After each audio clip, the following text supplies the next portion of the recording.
Wondering how to find the best tenants for your midterm rental? Today I'm sharing with you top tips for screening tenants so you can bring in reliable renters who respect your property and pay on time.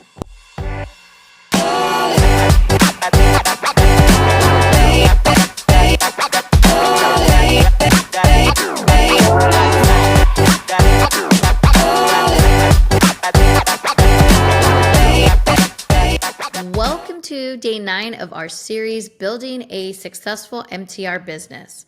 My name is Michelle, and I am here to help you through your real estate journey by providing my story that will hopefully inspire you to take a leap of faith and build your legacy while impacting others. Today, we're going to be covering one of the most crucial steps in running an MTR business, screening tenants. I'll walk you through my process to ensure you're bringing in high quality tenants who will treat your property like their own. Just a quick reminder, these tips are based off of my experience, so make sure to follow your local laws and consult with a professional in your area to ensure a fair and compliant tenant screening process. So when I first started in MTR, I was so eager to get bookings and I overlooked a few red flags. It only took me a few experiences with problematic tenants for me to realize the importance of screening carefully. One tenant left my property in pretty bad shape and I had to spend extra time and money on the repairs, and the security deposit didn't cover it. Since then, I have developed a reliable screening process, and today I'm sharing that with you so you can avoid those costly mistakes. So number 1, create a profile for your ideal tenant. Start with outlining the characteristics of your ideal tenant. Are you targeting traveling professionals, medical personnel, or remote workers? Having a profile helps you know what to look for when reviewing applications. If you watched our video before, then you'll see how, depending on the area and location you purchase your property, that's when you'll start to vision on which avatar you're going to seek and who you would have in your properties. For example, if it's in the downtown location area, then you're probably going to have a traveling nomad or someone that is going to be perhaps 1 or 2 tenant, that will be staying with you versus a family or construction workers or displaced families out in more of the suburb area. For my MTRs, I typically seek tenants who are displaced families or in the military or corporate employees on assignment. They tend to be more responsible, financially stable, and in town for temporary work, making them ideal tenants. Also, with displaced families, they are usually in the same neighborhood and local, so they respect your house more than someone that's coming here on vacation. So take a moment and jot down what qualities you are looking for in a tenant if you haven't already. This clarity will guide you through the rest of the screening process. Number 2, use a standardized application form.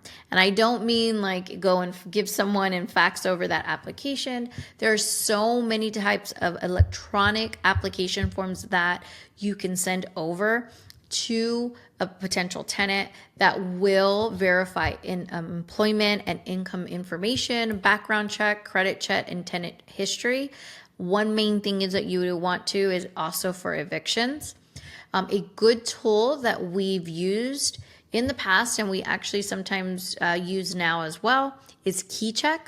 So if you don't have a software, KeyCheck is something that is good, and you don't have to just use it with Furnish Finder tenants or potential prospects. You can utilize it. We've utilized it if we've had to use it for corporate housing and so forth.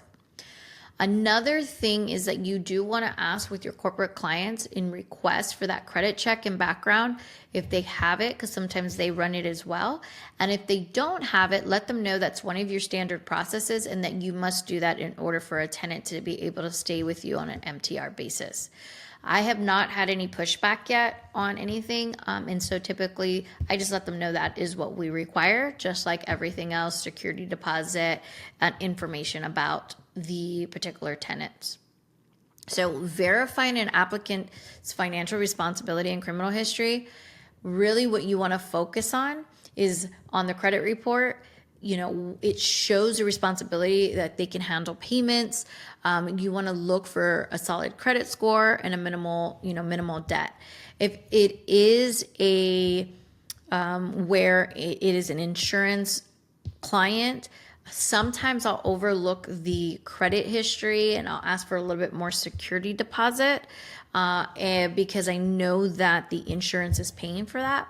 But if it is someone that is going to go through the traditional platform and they're just staying with me on a midterm basis, most definitely I will take that into consideration as far as their credit, and I will kind of plan according to that, right? While this is a personal preference, it's common to avoid applicants with like recent criminal history that might pose a risk to the property or neighborhood. It might be out of your control when it comes to that, because in certain neighborhoods you can't have certain types of convictions around certain schools and things of that. So those are huge red flags and you want to review those very, very carefully. So you definitely want to use a reputable tenant screening service to handle these checks. Again, I mentioned KeyCheck, but you can also use Cozy or Avail. They offer comprehensive background and credit checks, and they're actually easy to read reports, but read the reports. You want to make sure you are looking at those reports, and it's important to confirm that the tenant has a stable income. Right, so for MTRs, I typically look for renters who have a monthly income to about 2.5 to 3 times the rent if they're paying out of pocket. I ask for sometimes recent pay stubs or a letter from their employer if they're on temporary assignment. Most of the times, like if there's students that are in school, I do ask for those as well, kind of their semester that's here. And there has been a time where I've had to ask for last month's insecurity. It really just depends on the tenant and what their circumstances are. And I had a potential tenant who was a great fit, but her income was just shy of like what we required. So I worked with her employer to verify her position and if it was stable, and ultimately made an exception based on, speaking with them and just my gut and the confidence that I saw. So number 3, conduct a brief interview. This is something that my business partner does a lot, especially with the OTAs. If they just opened up an account, they don't have any reviews or any stays, and they say that they're local, he'll definitely ask, like, what brings you to the area? Why are you looking to book? Is this the first time that you're using Airbnb or, VRBO? If it is someone, most of the time these tenants have to do a walkthrough or an actual property tour. They request that. There are times that I will go out there personally and I will meet these particular tenants, especially if they're going to be staying with us sometimes a lot longer. And these are midterm stays, so I can get to know who they are. And those are the times that you'll be able to see, basically who these tenants are, who's going to be staying at your property. And you always want to, check that, even though we get very excited when we get a new potential applicant or tenant and a prospect, because they will become your problem child and you can have damages at your property. So definitely learn from my mistakes. One of the things that we always do ask is like, okay, so we know that you and your family will be staying here. Some of the times they'll kind of just start having conversation with you, and this can reveal if they're a good fit for your property, but you can also find out about pets. I think a lot of the times they'll say, oh, we only have 1 or 2 pets, and they'll let the insurance company know that. And in reality, they have like 3 or 4. It hasn't been disclosed as far as when we're having that first initial conversation, right? So having that brief conversation can reveal a lot. One time on the phone, we had an interview and we helped us realize a potential tenant had several pets that hadn't been disclosed. So it's important details that wouldn't have come up if we didn't have that chat. So screening isn't always straightforward, and you may face a few challenges, right? So there are times that we get applicants off of Furnish Finders and we'll send them over the KeyCheck application, for example, and then they won't fill it out. So they're like incomplete applications. You know, if an applicant hasn't filled it out, we will reach out to them to say, hey, what's going on, and get a little bit more clarification before obviously dismissing them. But most of the time it's because we are sending an application, they won't fill it out because they might be hiding something, or they know that they won't get approved.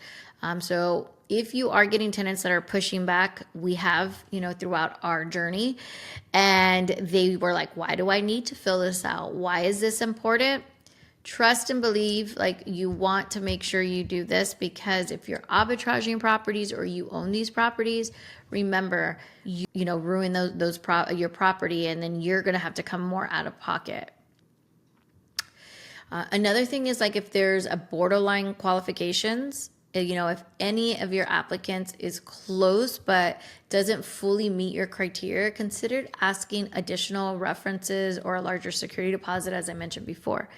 But always, always trust your gut. While the data is essential, you don't want to ignore your instincts. If something feels off, it's okay to pass. I know it sucks to say that because you want to get your places booked, but I promise you, it is okay to pass.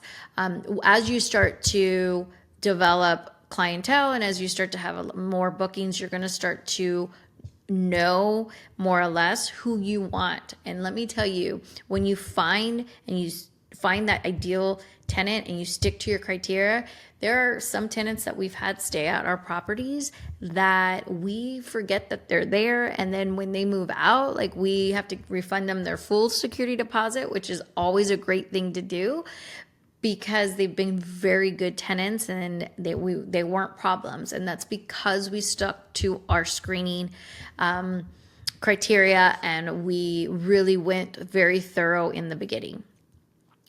So sometimes a quick follow-up question can clarify concerns and confirm the applicant indeed is a good fit. Screening carefully isn't just about filling your property. It's about protecting your investment and creating a positive experience for you and your tenants. So please take the time to screen thoroughly. It will help you avoid problems with the tenant, reduce turnover, and maintain the value of the property. In the end, quality tenant leads to a successful and sustainable MTR business. Remember, a strong screening process sets the foundation for a successful rental. Don't rush this step. Take the time to ensure each tenant aligns with your expectations, and quality tenants not only respect your property, but also contribute to your overall success of your MTR business.